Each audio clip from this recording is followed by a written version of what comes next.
Je vous remercie de nous rejoindre dans ce live. Il va traiter de l'éco-conception et notamment dans le domaine du développement web. Alors juste pour quelques consignes, les micros et les vidéos sont coupés. Vous pouvez poser des questions à droite dans le chat que vous avez donc sur l'interface à laquelle vous êtes connecté. On essaiera du mieux possible de vous faire des réponses en direct, sachant que comme le timing est assez court, nous avons 30 minutes. Si nous n'avons pas le temps de pouvoir vous y répondre, on vous y répondra en décalé. On doit recevoir normalement les réponses que vous poserez et donc on pourra vous les restituer en fait dans un autre format. Alors pour cette session-là, moi j'ai le plaisir d'accueillir Frédéric Ovart, qui est directeur général et fondateur de Globalis. Je vais laisser Frédéric présenter sa société. Moi-même, je reviendrai pour présenter la mienne et comment on va fonctionner pour cette session. Frédéric, peux-tu présenter Globalis ? Oui, bonjour Emmanuel, bonjour à tous. Donc, je suis Frédéric Ovart, je suis le fondateur et le dirigeant de Globalis. Globalis est une ESN qui est spécialisée sur le développement web. Ça fait depuis 25 ans maintenant que l'on développe des sites et des applications web complexes au travers de plusieurs offres, assez classiquement assistance technique, projet et maintenance. 50 collaborateurs, CDI ou freelance, 4 millions de chiffre d'affaires, une soixantaine de clients avec, je dois dire, une fidélité assez exceptionnelle et une démarche qualité qui est auditée et certifiée par Scorefact. Voici pour cette petite présentation rapide. Emmanuel, à toi. Merci Frédéric, oui, on reviendra d'ailleurs, hein, tu as exposé ta démarche en interne, donc je pense qu'on aura l'occasion d'avoir des éléments un peu plus concrets aussi sur la démarche que tu as adoptée en interne au sein de Globalis avec tes équipes. Moi-même, donc, je suis fondatrice et présidente d'Advaes. Advaes a été créée l'été dernier. Je vais animer cette session. Advaes est spécialisé sur l'analyse prospective, le positionnement et le classement de prestataires du numérique, et plus particulièrement ceux de l'écosystème du cloud et de la donnée, et notamment dans leur démarche et leur approche en matière de RSE ou de ESG, et notamment d'éco-responsabilité et de durabilité. Et je peux accompagner en fait ces acteurs-là dans une mission de stratégie plus opérationnelle, ce qui explique un travail qu'on a fait conjointement avec notamment Frédéric pour Globalis, en matière justement pour exprimer, restituer sous la forme d'un rapport, on en parlera à la fin de la session, les engagements RSE de la société. Alors pour revenir sur l'éco-conception, il y a une norme qui est la norme 14006 qui définit l'éco-conception. Donc je vais peut-être rappeler en fait en quelques mots en introduction en quoi consiste l'éco-conception selon cette norme-là. Ça consiste dans l'intégration des aspects environnementaux dans la conception et le développement de produits avec pour objectif la réduction des impacts environnementaux négatifs tout au long du cycle de vie d'un produit. Donc voilà la définition que donne la norme ISO 14006. Là, c'est valable tout type de secteur d'activité et on va la retrouver dans le domaine du numérique. Il y a des associations, des organismes de certification, des collectifs qui travaillent en fait sur ces sujets-là. C'est le cas de l'ADEME, de l'AFNOR, du collectif Green IT. Ces associations, ces collectifs ont établi des méthodologies depuis plusieurs années déjà autour de l'éco-conception. Il y a aussi l'État qui s'engage, puisqu'il y a une circulaire du Premier ministre qui a engagé l'État français dans cette dynamique également pour développer, mettre en place et opérer des services publics éco-responsables, y compris ceux relevant du numérique.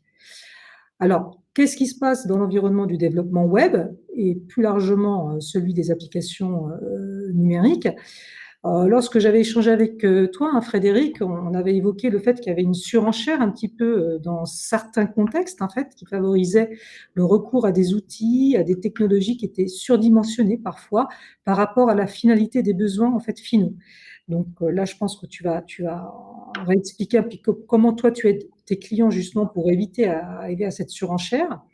Il y a aussi, toujours on est dans le numérique, donc il y a un peu du rêve, c'est pas vrai que dans le numérique, mais dans d'autres secteurs d'activité aussi, et pour attirer donc aussi des développeurs qui sont friands en fait de nouvelles technologies, les entreprises ne vont pas hésiter non plus à faire valoir l'usage de technologies dites entre guillemets, on va dire hype, pour leurs projets de développement web, même si elles ont conscience que ce n'est pas une finalité en soi en fait. C'est pas la techno pour la techno, mais quelque part c'est une façon aussi de développer la marque employeur. Alors, tous ces phénomènes-là vont alimenter une surenchère à l'opposé de démarches en fait plus sobres qui seraient aujourd'hui préférables, hein. Et ces démarches-là vont aujourd'hui, on voit qu'il y a des dynamiques qui sont en train d'être mises en place, c'est le cas en fait chez toi, hein, qui essayent de s'affranchir de ces effets de mode, d'avoir justement être plus respectueux de l'environnement. Donc, on va revenir en fait sur les sujets de l'environnement tels que toi tu les conçois. Et puis, notamment, pour s'orienter vers un web, entre guillemets, plus responsable, c'est-à-dire notamment sans socle ou gadgets qui vont être énergivores. Alors, tu m'as évoqué que toi, chez Globalist, vous avez été un petit peu en avance, hein, de phase, hein, en matière de développement web responsable. Ça fait à peu près plus d'une dizaine d'années, hein, que tu as déjà initialisé avec tes équipes. C'est une démarche qui va dans ce sens-là. Et puis surtout, moi, ce qui m'avait marqué lorsqu'on avait échangé, c'était cette notion qu'il y a une dizaine d'années, on n'avait pas en fait l'accès à tous les outils qu'on a aujourd'hui et que vous aviez été obligé de faire du développement par contrainte. Donc, le fait d'apprendre, d'avoir cet apprentissage du développement par contrainte, vous a obligé quelque part à optimiser en fait vos traitements et vous avez forgé en fait une culture de la maîtrise du code numérique où la technique est avant tout un moyen pour arriver à un objectif et non pas une fin en soi. Donc ça, je voulais vraiment le remettre dans ce contexte-là parce que je sais que dans les échanges qu'on avait eus, ça m'avait marqué. Alors, pour maintenant, je vais te passer la main pour que effectivement, tu exprimes ton retour d'expérience, parce que c'est l'objectif de cette session aujourd'hui, hein. Je crois que c'est surtout de parler de ton expérience, comment tu la vis, et comment tu peux la transmettre justement aux autres à travers cette session, dans les temps qui nous sont impartis. Alors, pour revenir justement chez Globalis, qu'est-ce que l'éco-conception web pour ta société, mais pour toi plus particulièrement? Moi, j'avais compris qu'elle s'inscrivait dans une véritable philosophie de développement et de production d'applications plus sobres. Peux-tu nous en dire plus et quels sont les apports aussi en termes d'éco-responsabilité qui sont derrière, en fait, qui sont sous-jacents? Ouais. Bon, l'éco-conception, pour nous, comme pour tout le monde, hein, a pour objectif donc de réduire l'impact écologique des applications que nous produisons. Cet impact, il est de la phase de développement jusqu'à la fin de vie des applications. Donc, ça démarre dès le développement et on essaye de faire en sorte que lors du développement, les postes des développeurs soient, on va dire, les plus simples possibles. On n'a pas besoin de machines de guerre juste pour développer. Donc, on revient aux fondamentaux. Le poste du développeur, il a besoin d'un navigateur et d'un éditeur de code. C'est tout. Ce n'est pas la machine du développeur qui va servir de serveur de développement. Il y a des serveurs de développement qui sont là pour ça, et c'est sur ces serveurs-là que le développeur va pousser son code. Donc, ça nous permet d'avoir des serveurs, des postes de travail qui sont très légers, très simples, et donc qui ont une durée de vie qui est beaucoup plus longue. Voilà. Ensuite, je dirais qu'en termes d'outils, on y reviendra un petit peu plus tard, on cherche l'outil qui est adapté à l'objectif recherché. On cite toujours l'exemple du bateau adéquat pour traverser la Seine, hein, c'est un classique.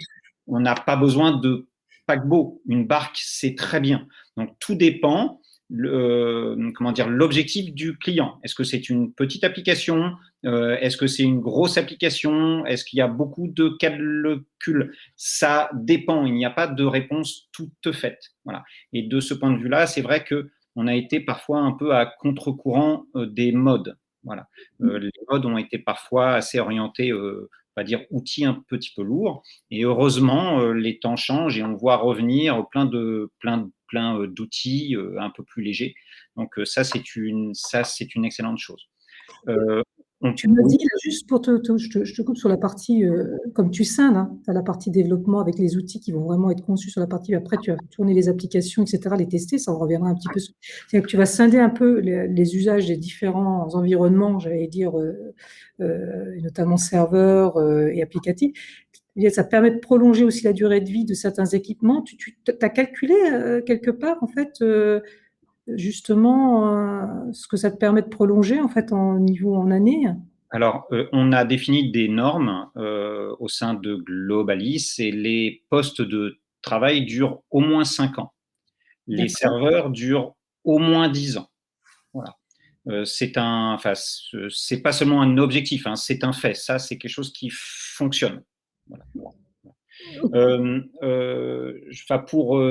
Pour finir sur cette question-là, je voudrais quand même remercier Frédéric Bordage, qui nous a beaucoup inspiré, et je pense que ça a été l'un des initiateurs en fait de ce en France. Donc Frédéric, si tu nous écoutes, merci. Voilà. Voilà. Alors, juste pour peut-être tout le monde ne connaît pas Frédéric Bordage. Frédéric Bordage est à l'origine du collectif Green IT que j'ai évoqué au tout début, hein, dans l'introduction. Et il fait des sessions de formation d'ailleurs on lui fait peut-être un peu de publicité, Frédéric, mais il a le mérite effectivement de faire des formations autour de l'éco-conception applicative et particulièrement web, ce qui explique que tu étais beaucoup inspiré en fait à travers ces travaux. Pour revenir sur la partie technologique, justement, moi,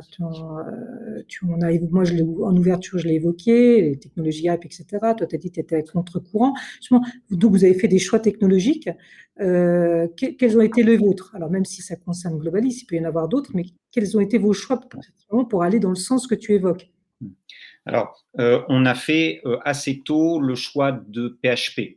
Alors, il faut se replacer dans le contexte de l'époque, hein. C'était donc en 1997-1998. Il n'y avait pas énormément de choix à l'époque. Il y avait plein de langages de script qui ont disparu. Et parmi les langages qui ont subsisté, il y a PHP d'un côté et Java de l'autre. Le choix était assez vite fait pour nous parce qu'on avait pour objectif de développer des applications qui devaient fonctionner sur des serveurs mutualisés. Et donc, dans ce cadre-là, Java était juste impossible. On a apprécié aussi PHP parce qu'il a une courbe de progression, une courbe d'apprentissage qui est très courte. Et donc, vous n'avez pas besoin d'être bac plus 5 avec 3 ou 4 ans d'expérience pour aborder ce langage. Voilà, un bac plus 3, junior, peut rentrer dans une application web PHP s'il est bien accompagné. Et ça, c'est un plus. D'accord. Donc là, ça avait effectivement ce choix technologique. Est-ce que vous en avez testé d'autres? Vous avez pu comparer en fait avec d'autres, peut-être discuter avec des clients, hein, aussi, hein, qui avaient fait d'autres choix technologiques et puis après qui ont basculé, qui vous ont suivi. Il y a des éléments en fait qui va justement permettre de quantifier un petit peu ce choix-là dans une logique d'éco-conception aussi, telle qu'on la voit, telle qu'on l'a un petit peu évoquée. Alors, on avait testé à l'époque d'autres langages, bien sûr, des langages de script. Alors, à l'époque, on va pas se mentir, l'éco-conception n'était pas forcément le point le plus important. Par contre, la maintenabilité était quelque chose de très important. Et PHP avait clairement une longueur d'avance sur tous les autres langages de ce point de vue-là. Voilà. Je rappelle aussi que PHP est open source. Après, c'est dans notre ADN, mais c'est pas quelque chose d'obligatoire. Il y a bien sûr de très bons langages qui ne sont pas open source, mais c'était un aspect important pour nous et ça l'est toujours. Voilà, il y avait la notion de communauté aussi autour. Je me souviens qu'en discutant avec ton associé, hein, la notion aussi d'enrichissement et d'évolution justement de PHP, hein, autour grâce à la communauté qui est très active, hein. C'est aussi un élément important et qui travaille à chaque fois à améliorer en fait aussi le code et tous les services en fait qui sont développés autour. Il y avait autre chose, moi, que j'avais vu dans l'échange avec toi, c'est que votre approche aussi repose sur la mise en place de frameworks. Est-ce que tu peux nous en dire un petit peu plus? Et comment aussi ces frameworks-là rentrent dans cette même logique et démarche de développement éco-responsable? Alors, les frameworks sont des outils exceptionnels qui sont utilisés tous les jours par des millions de développeurs. Ils existent depuis très longtemps, ils sont bien plus anciens que le web. L'informatique n'a pas attendu le web, hein, je dirais, pour produire des frameworks, mais ils sont apparus sur le web et sur PHP en particulier beaucoup plus tard. Voilà. Framework, ça permet en gros de gagner beaucoup. Donc, ça permet de gagner du temps pour les développeurs, ça permet de gagner de l'argent pour les clients, ça c'est important. Ça introduit des notions de bonnes pratiques, de convention de code, ça permet de gagner en qualité, en sécurité, donc c'est très intéressant. Néanmoins, je dirais au début des années 2000, il n'y avait pas de framework PHP, Symfony, etc.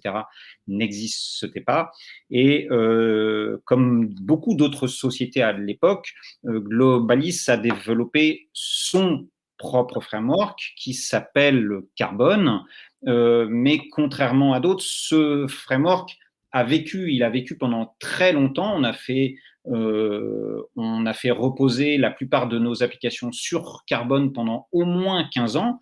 Et beaucoup de nos clients l'utilisent encore, hein. Je suis persuadé que Carbone est encore utilisé au CNRS, à l'Institut Curie, chez Toyota et j'en passe. L'objectif était très simple, c'était de faire fonctionner une page, qu'elle le soit, même une page complexe, avec 1 mégaoctet d'empreinte mémoire uniquement et 1 seconde de temps CPU. Donc, voilà, là aussi, il y a le côté frugal. Je lis vos questions au fur et à mesure. Encore une fois, s'il n'y a pas besoin de plus, bah, c'est très bien. Et donc, on a utilisé Carbone pendant très, très longtemps. Bien sûr, on n'utilise plus Carbone aujourd'hui. Il y a des frameworks du marché qui sont excellents, qui sont légers. Le web, l'informatique ont beaucoup évolué. Maintenant, on va avoir une approche plutôt API, microservices, et on apprécie, par exemple, un framework PHP comme Slim, qui est extrêmement léger, qui est dédié à la production d'API. Et ces API étant consommées côté client par du JavaScript. Et là aussi, on va essayer de capitaliser un maximum sur un framework qu'on espère le plus pérenne possible. C'est un écosystème qui est extrêmement vivant, donc c'est pas toujours simple. Mais aujourd'hui, on mise beaucoup sur React.js. Je pense qu'on ne se trompe pas trop. Voilà. Donc, l'idée, c'est de faire des applications maintenables, d'utiliser des technologies pérennes, open source, pour faire en sorte que ces applications puissent vivre le plus longtemps possible. C'est aussi comme ça qu'on réduit leur empreinte environnementale. Oui, tout à fait. Le fait de prolonger la vie, c'est un peu comme ce qu'on disait tout à l'heure sur les serveurs, sur les équipements, hein. Si tu fais la même chose sur les applications, ça t'évite de remobiliser en fait des ressources, hein. Des ressources et derrière des ressources énergétiques, bien entendu, qui sont associées dans le développement. Donc ça c'est aussi, on se projette sur la longévité, on va dire, des applications.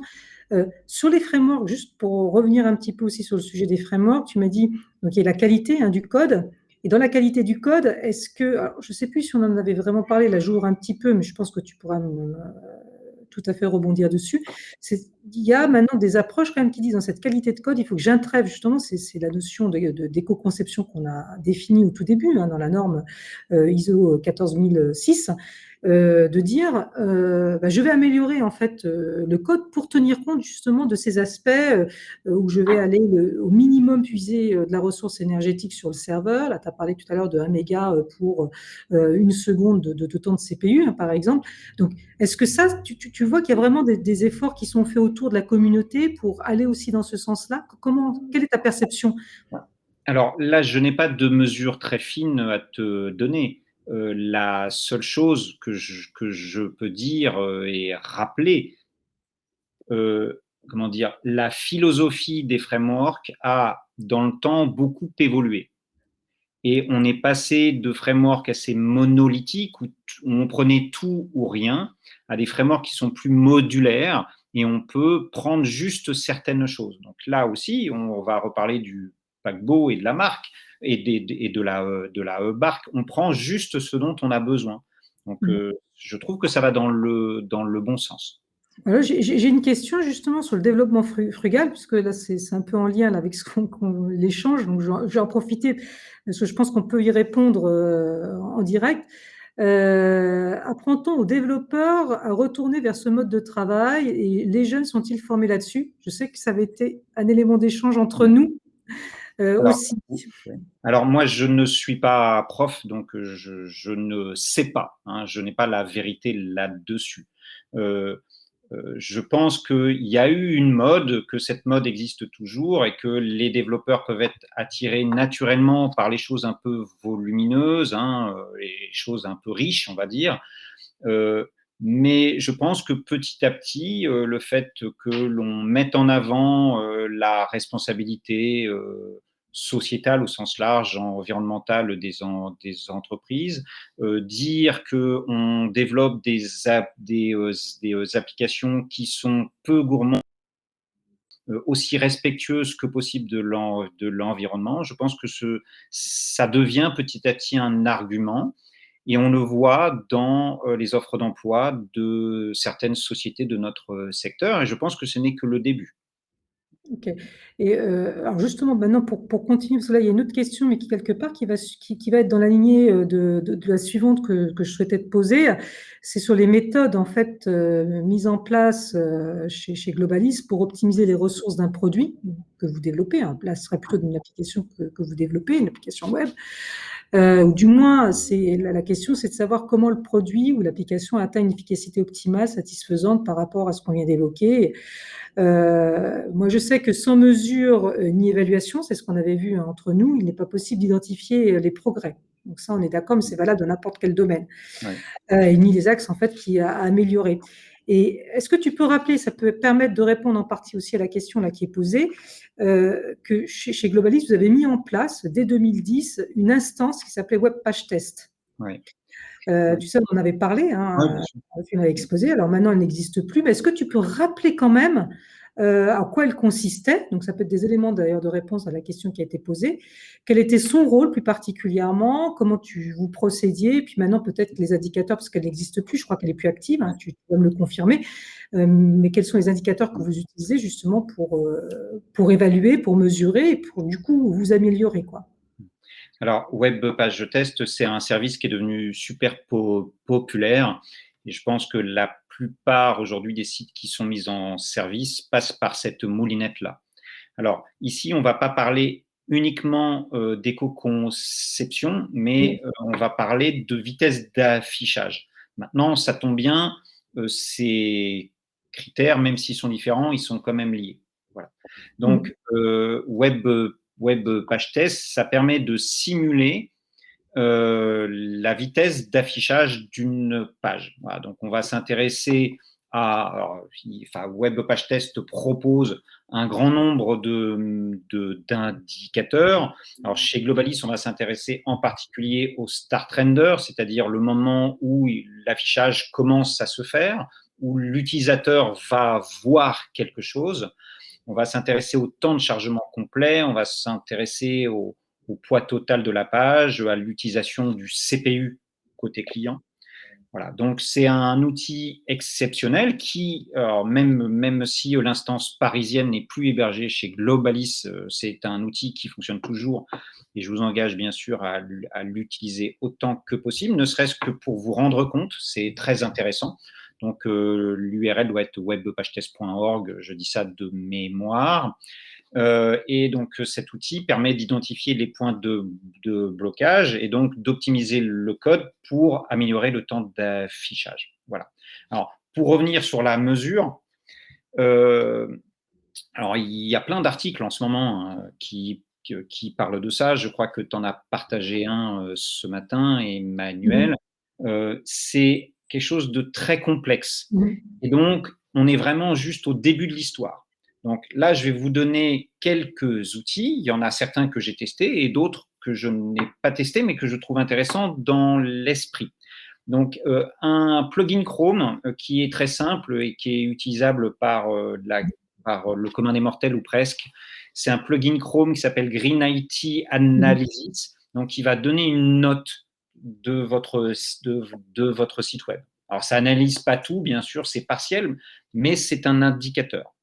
Un outil que je ne connais pas du tout, qui s'appelle Code Carbone, et qui permet là aussi de connaître l'empreinte écologique, mais dans le monde Python. Voilà. Je veux citer aussi un projet qui s'appelle NegaOctet, qui va mesurer l'ensemble du cycle de vie du service numérique. Voilà. Donc, encore une fois, on est au début de l'histoire. Je pense que c'est extrêmement complexe, mais c'est très intéressant. Voilà. Après, aujourd'hui, c'est beaucoup une question de feeling. Donc, chez Globalis, on va s'assurer que que l'application s'installe bien facilement, qu'elle peut être utilisée sur un serveur mutualisé, que même pour les requêtes les plus compliquées, qu'elle n'utilise pas 100% du CPU, qu'elle ne fait pas trop d'accès disque, que ça se charge rapidement côté client pour que ça puisse être utilisé sur des terminaux mobiles ou lorsque les connexions ne sont pas idéales. Et on va s'assurer d'avoir un code qui est maintenable, même si, on va dire, c'est c'est un peu une question de point de vue, mais il est important que le code puisse être repris par d'autres. Voilà. C'est quelque chose d'important pour l'environnement. C'est aussi un signe de respect vis-à-vis du client. Il ne doit pas être renfermé dans une relation avec nous. Il y en a d'autres qui ont été cités. Moi, j'en ai un, c'est Carbonizer. Je l'ai mis en fait sur Chrome. Donc, je ne sais pas s'il existe sous d'autres environnements, enfin d'autres navigateurs. Là, on me dit Lighthouse de Chrome aussi, sur Chrome. Donc voilà, tu as tout à fait raison. Il y a des petites choses qui commencent à pointer. On est au tout début. Et c'est une démarche assez complexe parce que là, on n'aura pas le temps de l'évoquer. Bon, il faut savoir que dans le cadre d'Eurocloud, il y a beaucoup d'acteurs qui sont des hébergeurs, qui font partie de l'écosystème. Moi, j'avais noté que je pense qu'il faudrait qu'il y ait un travail beaucoup plus étroit entre des sociétés comme la tienne, qui est une entreprise de services du numérique, qui fait du développement effectivement applicatif, du développement web, et les hébergeurs et ceux qui vont venir en fin de compte héberger les applications que tu développes pour le compte de tes clients, pour que justement il y ait une optimisation qui soit encore plus performante, j'allais dire, sur ces sujets-là, et pour qu'on puisse arriver peut-être même à des frameworks qui soient les plus optimums en fait dans l'esprit de l'éco-conception. Parce que là, il nous reste quelques minutes. Déjà, on va arriver à la fin de la session. Tu vois, on a eu pas mal de choses qu'on a pu évoquer. Moi, je souhaitais quand même que tu évoques que toi, ça s'inscrit quand même dans une démarche plus large et que, notamment Globalis, vous avez été parmi les premiers signataires de la charte de Planet Tech Care. Tu peux me rappeler les raisons qui ont amené ta société à signer cette charte, sachant que je fais juste un petit aparté. Eurocloud vient d'annoncer son partenariat aussi avec Planet Tech Care. Donc, ça fait sens. Dis-moi 2 mots justement sur les raisons de choix. Oui. Alors, on a signé assez vite. Je ne sais pas si on était parmi les premiers, mais en tout cas, on est arrivé assez vite sur Planet Tech Care. C'est un peu comme notre signature d'une charte qui s'appelle Contract for the Web de la World Wide Web Foundation. Je trouve que c'est intéressant parce que d'abord, c'est pile poil en ligne avec notre raison d'être. Alors, notre raison d'être, c'est nous voulons contribuer à un web mondial de qualité, un web rapide, éthique et aux données sécurisées. Donc, on est pile poil dans la ligne. J'apprécie aussi parce que c'est une démarche collective qui n'impose rien. Encore une fois, tout le monde sait qu'on doit construire quelque chose. Donc, c'est la participation à un écosystème. C'est en ligne avec nos valeurs. Voilà, j'espère qu'on pourra apporter quelque chose ici. Et justement, pour rebondir, c'est que toi, ta démarche, en fait, vraiment s'inscrit, là, on a parlé d'éco-conception web, mais ça s'inscrit dans une démarche plus large, en fait, de la RSE, au sein de Globalis, et que quelque part, alors là, je ne suis pas sûre que tu auras le temps de tout développer parce qu'il nous reste une petite minute, tu vois, Frédéric, mais je pense que sur ces sujets de la RSE plus largement au sein de Globalis, il y a aussi les gestes du quotidien. Peut-être, je vais te dire, est-ce que tu as 20 secondes pour expliquer voilà. En fait, on fait beaucoup de choses, enfin, en tout cas, à notre mesure et de façon très humble. Voilà. On fait tout un tas de petites choses. Je pense que c'est d'abord une démarche citoyenne et ensuite, c'est aussi une démarche pragmatique parce que le recrutement, c'est important et on devra faire de plus en plus d'efforts ici. Et c'est aussi une démarche business, puisque l'on voit qu'il y a de plus en plus d'appels d'offres avec ces notions, ce qui est une excellente chose. Et Alors, je vais m'arrêter là. Voilà, oui, plutôt, on a le timing là qui va s'arrêter là. La session va se terminer. Merci beaucoup Frédéric. Moi, j'ai juste un petit rappel. Donc, si vous voulez aller plus loin, il y a les sites web respectifs de nos sociétés, les pages LinkedIn aussi. Je vous invite, hein, donc Advaes et Globalis. Hein, vous pouvez suivre effectivement nos actualités, nos prises de position autour. Et puis, il y a le rapport d'engagement de Globalis que Advaes a rédigé et qui est accessible soit sur le site de Globalis en direct, soit sur un des post-blogs d'Advaes. Donc, si vous voulez le récupérer, je vous invite effectivement à le lire et vous retrouverez notamment les autres engagements de Globalis sur la partie RSE. Merci beaucoup à tous. Très bonne session et puis à bientôt. Alors, s'il y a un replay, donc si vous voulez transmettre le replay, voilà, j'avais oublié, vous pouvez tout à fait effectivement communiquer le lien. Il faudra passer par la plateforme à nouveau. Merci, bonne journée. Au revoir. Merci beaucoup. Au revoir.